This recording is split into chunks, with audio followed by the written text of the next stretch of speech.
आज घर नुसतं शांत आहे. आज घरामध्ये करमना गेलं आहे. काल मिस्टर घरात होते, मुलगा थोडाफार वेळ घरात होता. आज मुलगाही शाळेत गेला, मिस्टरही कामावर गेले.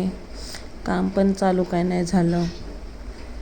नुसतं बोर वाटत होतं आज मला. तरी पण व्हिडिओ शूट करून घेतले. नंतर म्हणलं गरम पाणी पिलं पाहिजे, कारण की गरम पाणी मी माझ्या तब्येतीसाठी नाही तर माझ्या सर्दीसाठी पिते. आणि त्यातूनच काम करत असताना सतत असं वाटत होतं बाहेर कोणतरी आलं आहे की काय, मिस्त्री लोक आलेत की काय, काय काम आज म्हणजे त्यांनी काय आणलं आहे की काय सामान वगैरे. पण सतत भास होत होता मला, पण कोणी नाही आज आलं. नंतर एकटेच बोर होत होते म्हणून गरम पाणी केलं, मोबाईल घेतला, व्हिडिओ जे केलेले ते एडिटिंग करत बसले. म्हणलं आता काय करणार, आपल्याला दिवस तर घालवायचाच आहे. बोर झालं तरी आपलं काम आहे, आपल्याला केलंच पाहिजे. पाणी पित होते, तेवढ्यात बाजूवाली आली. जात होती कुठेतरी बाहेर, तर हाय बाय करायला लागली. तर मी म्हणलं चला, तिला पण बाय केला, तीही गेली.